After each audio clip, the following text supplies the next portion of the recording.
Ljubitelice in ljubitelji nogometa, dobrodošli na Planetu 2. Pred nami je prva četrtkova tekma 30. kroga Prve lige Telekom Slovenije. V Orlovo gnezdo pa so pripotovali gostje iz Nove Gorice. Nato pri Bašiču in zdaj pri Saši Kolmanu. Tukaj se zdaj ponuja prvi strel. Sledila je manjša kriza, oziroma niti ne kriza, padec forme. Na zadnjih 5 srečanjih so osvojili le 3 točke, zdaj pa priložnost za Gorico, Šipek, Etienne Velikonja, ali je to priložnost za gol? Ne! Potem bi vsekakor Triglavani ostali na 7. mestu, Goričani prav tako na svoji 8. poziciji, zdaj pa priložnost in gol! Luka Majcen, 14. gol sezone!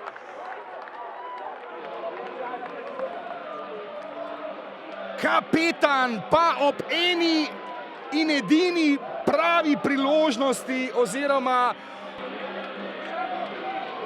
pa seveda ni Filipoviča, ki ponavadi izvaja tudi prekinitve.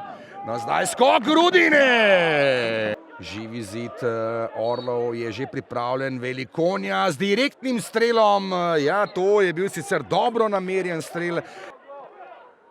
V 21. krogu na gostovanju, no zdaj je pri žogi Majcen, mimo gola!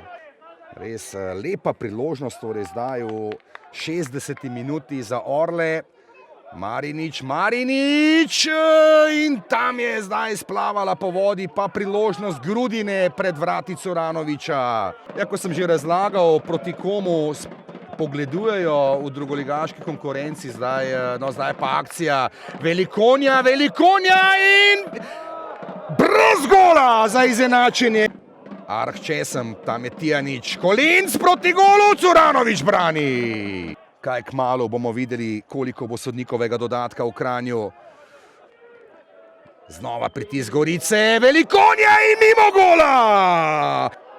Nogometaši Triglava le prišli do zmage proti Gorici na domačem igrišču, a počakajmo, kaj ti pritisk znova strani Gorice in izenačenje! Kolinc za izenačenje na 1:1!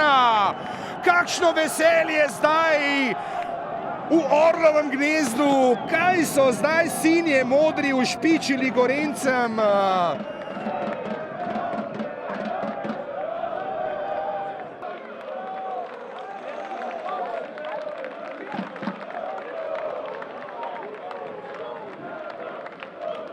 Ja, seveda, po taki tekmi, ko vodiš do 92. minute 1:0, so mešani občutki, ko je na koncu 1:1, samo vseeno vsaka pika je pomembna za nadaljevanje prvenstva. Ja, pač ne moramo se znebiti občutka, da bi danes lahko vzeli 3 točke tukaj v Kranju, ampak čestitke tudi Kranjčanom za izjemno predstavo, za borbo. Tako da mislim, da se je naša napadalna igra na koncu obrestovala in da smo bili poplačeni za to, kar smo prikazali danes v Kranju, in čestitke fantom, to je bila spet super predstava po Celju.